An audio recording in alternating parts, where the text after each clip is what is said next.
Welcome to the Goddard Report. Comments made on the Goddard Report and TalkDigitalNetwork.com are an expression of opinion only. Here is Jim Goddard. My guest is Rafe Mair, former BC cabinet minister and Canada's longest-running #1 radio talk show host, and most importantly, the most prominent political commentator in Lions Bay, BC. Welcome to the show, Rafe. Thanks very much, Jim. Always a pleasure. I've noticed the BC government is running a lot of so-called information ads, telling us that you can get child tax credits and seniors can get help to put hand railings in their home. Ads that you've never seen on TV before. Is it any coincidence that these ads have appeared about a year before the next election? Of course not, Jim. I mean, that is terrible cynicism.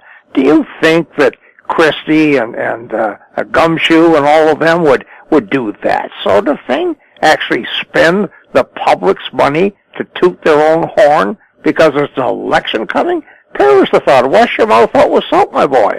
That's awful. Of course, it's been done from the beginning of time, will always be done. And as a matter of fact, if you've been on Mars for the last 5 years and just arrived and turned on your TV set, you'd know there was an election coming soon just by the number of government ads. And again, will they tell us how much they cost? Oh, I suppose you can find that sometime in the budget and estimates and so on, but they're probably not going to tell you right out. Is that a freedom of information thing? You're probably better at doing that than I am, but they're certainly not going to broadcast it. Well, Rafe, I found it a waste of time and money because usually all you get back is 65 pages of blacked out stuff. Oh yeah, there was no question about that, and it's become a farce, and it's too bad because the reason to have that is a very good one. These people, they're not wardens; they're public servants. They're there because of us, and they represent us. They are, in fact, us in government. It's just absolutely wrong that we can't have all the information they do, other than the stuff that obviously has to be kept under wraps, personnel records and health records and that sort of thing. But just because something is embarrassing, that's the last reason you should have not to release it. As a matter of fact, that's why you have it, so these embarrassing things come out. You gives me a chance to just say this. In my experience in government, I found that if you released that stuff, the interest in it passed very, very quickly. If you didn't, you got hounded about it forever and a bloody day. And I found the best practice was to, whenever a report came in, is just to release it or whatever it may be. Now, whether or not I'd be quite that amiable now, I don't know. But certainly at that time, it wasn't out of amiability. It was out of self-protection because, as I say, you got hounded to death if you didn't let it go. So you just won't let it go. Well, the BC government's been chastised for erasing all of their emails. You can't even find a copy of the speech of Christy Clark announcing the new bridge to replace the Massey Tunnel. It becomes really ludicrous, doesn't it? And I'm always amazed. I probably told you this little story. I remember sitting in cabinet one day, and we had a document come in, and people were wondering what should be done with it, etc. And Bill Bennett said, "Mark it super confidential to assure us widest possible circulation." How do you feel about the CBC's head Victoria correspondent becoming Chrissy's mouthpiece? I'm sorry, I didn't hear that, Jim. Stephen Smart, the CBC's Victoria Legislature Bureau Chief, is now one of the PR people for the provincial government. Oh, I know him too, and I'm sorry to see that happen. I know Steve. He was a 2IC, I suppose, producer for me at CKNW way back, and he's a good man. I like Steve, but this is wrong, and I just think it is. And of course, I just don't understand why people make these sort of career moves anyway. I can't imagine that anybody going over to Christy Clark is looking to get their pension there. I don't think she's got a long lifespan, but well, it's happened forever and a day, I guess. Jim, we shouldn't probably worry about it. And but there you are. It makes you, you do raise your eyes. CBC, I don't think that's the kind of person that's going to be suddenly shilling for a premier, but that's what happens. Well, of course, the paycheck out of Victoria is pretty substantial. Well, I'm sure that's what does it, and whatever happened to, what's her name, Martin? Pamela's still around there somewhere, I think, collecting about $130,000 a year. Well, she writes the most awful crap, you know, and televises it. I've watched a bit of it. It's just unbelievable, but I guess you become good at that if you're on television. Well, I don't know. I think the premier needed a drinking buddy. Yeah, that could be. I don't know what the story is there, but... well, she's certainly pretty invisible for the kind of salary that she collects every year. Well, you know, it's strange. This has changed in recent years, and again, I hate to sound like the old man, but you know, the premier had press advisors and so on when I was there, but very laid back and very careful with his words and so on, and it has changed, and I guess the world changes, and there we are. Rafe, you have a number of concerns about the environment in BC. Something that's just happened, the Arbutus Corridor in Vancouver, owned by CP Rail, is being handed over to the city for $55 million. But to move those talks along, CP last year ripped up all the community gardens that had been there for something like 20 years. It's sad to see that happening, you know. It really and truly is. I know there's an argument against a self-fulfilling prophecy to go ahead and put something somewhere in the hopes that they'll never dare to take it down, but I just don't understand why that has to happen unless there's an absolutely brilliant immediate need for it. And it's a beautiful sort of area considering what it would be like without it. I'm sorry to see that. Well, the city, it says, will take 4 years of consultations before they do anything with it. Really? You negotiate over a very valuable property and now you wonder what you're going to do with the thing? Well, I'm always interested in that sort of an escape clause, you know. Well, I don't know. That's been going on a long, long time, Jim. I can't remember when it wasn't going on, actually. And it's, well, there you are. It's too bad. It's as I say, it's a very pretty, I suppose, repair job has been done on that area, and it's a pity that it's eventually going to go. And of course, CP hadn't used that right away for years and years and years, and people had grown up. It's on the west side of Vancouver, known as Kitsilano, Kitsilano into Kerrisdale. Very pretty area, lots of heritage homes and stuff. Heritage homes now that are going for probably almost the same amount as that entire corridor went for. Well, you know, it's interesting. One of the old interurban corridor, of course, has always been very attractive to people, and nobody wants anything done about it. They lived there for a long time with it the way it is, and then you have, on the other hand, you got CP or whoever now owns it saying, "Well, wait a minute, I don't care how long you've lived there. We've owned it for the same length of time. We're entitled to do something with it." It's a thorny problem, you know, and the CPR have had a not a very good history of this.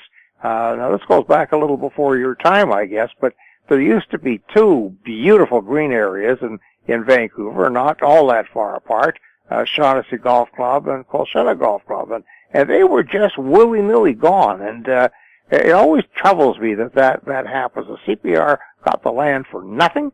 They got a railroad paid for mostly by the government. It always seemed to me that there was a public duty owed to give something back, but the CPR has never been known for that. Rafe, you said politicians should know about how sound, your favorite part of the planet. What do they need to know? Well, there's a big problem here, Jim, and I'll tell you about it right now. I'm writing about it in the Common Sense Canadian. The NDP and John Horgan made what I think is a terrible mistake some months ago by saying they were just holus bolus, uncritically supporting LNG. Now, that is just terrible politics when you think about it. It's the duty of the opposition to oppose. Now, Horgan's answer to that is, oh, we can't be against everything. Well, that's an utterly illogical answer, and it isn't good politics, because it's his duty to oppose. And I've taken him back and other people back many times to Lord Randolph Churchill in the 1880s, and he said very simply, it's the duty of the opposition to oppose. Well, Horgan takes a position, oh yeah, but you're not supposed to oppose everything, et cetera, et cetera, et cetera. Well, let me tell you, you are supposed to oppose everything for this very good reason. I'll give you an example personally. When I was Minister of Consumer and Corporate Affairs, I brought in a whole bunch of consumer legislation. I don't think there was one word in any of those bills that the NDP opposition didn't support, because it was all the kind of stuff they wanted. They hung me out to dry for every bill. Every word was tested, every clause, etc. And that was what they're supposed to do, so they can say to the public, well, at least we looked at that thing very, very, very carefully, and when we finally supported it, it was because we knew what it was all about, and we got all the answers. And that's what you're supposed to do. Now, here's what's happened because of Horgan's decision. If you're in favor of LNG, holus bolus, you're obviously in favor of every part of it.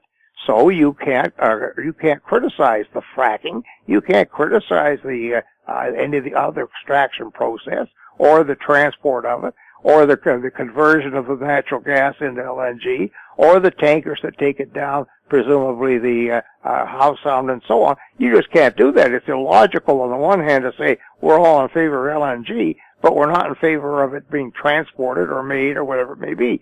So you're stuck. You now have to be exactly in the same position as the Liberals. So getting back to Howe Sound and the people here, I should tell you, Jim, I have never in my entire life seen a community so united, so up in arms, and so ready for a fight if it has to happen. They don't want it to, but if it has to happen. So it's not a question of some sort of little NIMBY operation. This is well organized, and the people are upset. But we haven't got a politician. Now, well, yes, we have the one member of the Green Party and the Independent in the legislature, and they're very fine people, but that's not really enough to say that you've got people speaking for you in either the legislature or the House of Commons. There just isn't anybody. Well, you think about that for a second. These aren't little issues. The issues of what we're doing in the atmosphere, what goes into the ocean, and particularly the width of Howe Sound for these freighters, which the width is far, far too narrow, even by the industry standards. We've got nobody to say anything about that. And the government that we have seen so far has been a sham. The environmental assessment process, you don't have to go very far into the BC government to find everybody looking at you and laughing, saying, of course that was a sham. You know, it was just a walkover for the company. So in those circumstances, what are we going to do? The purpose of a legislature, of course, is to figuratively spill the blood that otherwise would be spilled on the street. We haven't got anybody doing that for us. Now, there's not going to be any violence here. We're not that kind of people. But it puts us in a hell of a position. That means we're probably going to have to get into civil disobedience and that sort of thing, and we will, without it being necessary, because nobody pled our case for us. So that's what's happened, and that's what's really troubling us right now. The NDP as an opposition have let us down. And one quick thing I'll just tell you, which you may find kind of amusing because you follow politics all your life. We had a protest meeting, big protest meeting here, it was May the 1st last year, and come one, come all. We invited the NDP. Not one of them showed up. Well, Jim, when I was in government, you'd have to have a police force to keep them away for a protest meeting like that. Not one. So this is the situation we're facing, and it's not good for democracy. Churchill was talking, Lord Randolph was talking about the duties in a parliamentary democracy, and he's absolutely right. He was right then, he's right today. The opposition must oppose. Yes, I noticed even after Justin Trudeau was elected, Rona Ambrose from the Conservatives didn't hesitate to criticize policies. And people are asking me, why is she doing that? Doesn't she know people love the new Prime Minister? I said, she's just doing her job. Absolutely. Absolutely. And people have to understand that. I've had people, after you and I have talked, I've talked to other people saying, oh, wait a minute, it wouldn't be better if everybody sat down together and worked things out. Jim, you just simply don't understand the parliamentary system if you could say that. That's not the way it works. In the legislature, legislation isn't decided by the legislature. It's rubber stamped. It comes out of the cabinet room as a government bill, and it goes through the process of examination by the opposition and support by the government. but they vote according to how they're told to vote. And it's a rubber stamping. So the process of exposing to the public, clause by clause, what's going on in a bill is a hugely important part. It may be the only real important part of a legislature. So, and Rosa Ambrose is absolutely right. I don't care who the Prime Minister is. It's your duty to test the validity of all of his propositions one by one, so the public has an opportunity to make their own mind up. Of course, Rona Ambrose now is the interim leader of the Conservative Party, and I jokingly said to one of my interview guests, "Nice hair." And he said, "Yeah, but I don't think she has the experience to be Prime Minister." Well, I don't know about that. Neither did Trudeau. And no, I think that the Conservatives would be very wise in due course to release her from her pledge not to run for the leadership, the full leadership. I think that she should be entitled to it. I'm very impressed with what I've seen from her. And when I say that, I mean if the Tories of old, the Harper kind of Tories, get back in any way, shape, or form, I'll probably think of going to Bangladesh for my life. But it's she's done a pretty good job, and I think she'd have that chance. Should have called the New Conservatives the Reform Party, because that's what they were. Yeah, well, that would have been more honest. It would be. I was interested, incidentally, to see a presentational blog, I guess, by my former MP, John Weston, in the Vancouver Sun, where he goes to great lengths to blame everybody but himself for being a bad MP, that he was a great MP, etc. And I don't want to get into a slanging match with John, but I just want to tell people the reason that he and so many got thrown out is because they would only spout the government line, and they wouldn't listen to people who disagreed with the government line. In the very least, for example, we could expect those opposing the mill would be that he would take our concerns back to the government. I don't expect him, and we didn't expect him to go back and beat the door down and say, "Look, this is my constituency wants, so give it to them," but at least make our case. And that's what's happened under our system, is the government MP or MLA simply doesn't represent those people that his premier or prime minister don't agree with. And it's sad, and we've got to make some changes there. It's because they're good people. I mean, John is a good man. He's a brilliant guy, a lawyer, et cetera, but he gets caught up in a system which prevents him representing anybody other than the ones that want to bow and scrape to his leader. And that's a lousy system. Well, Justin sounds like a leader who is quite prepared to hear other points of view. Well, I think that's true, and he's had a lot of experience by osmosis, I suppose.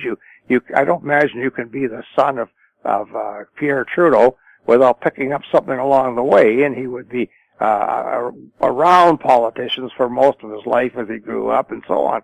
And so far, so good. Now, I think he's having some trouble coming to grips with the Paris agreements and the global warming and bringing in policies that are going to make that work.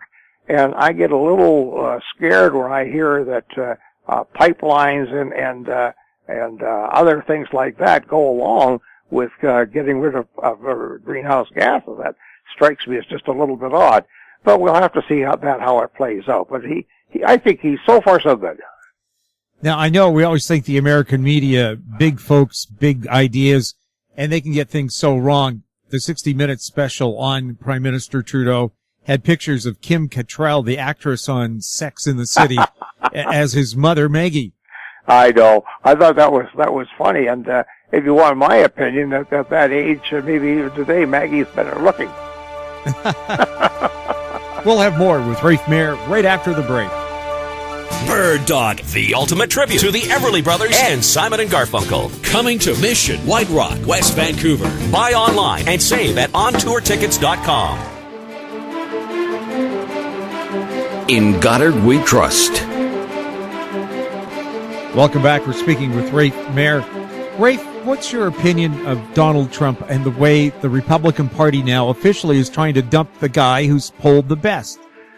Well, it's, the whole system is scary there, Jim, and it always has been, I suppose. And I guess, to back up a little bit, any system that picks a leader of a party has got to get people kind of worried, because you either have on the one hand the old days and the Democratic and Republican parties where it was all done in a smoke-filled room at 2 o'clock in the morning as a bunch of old Pauls got together spilling whiskey and deciding who's going to be the nominee.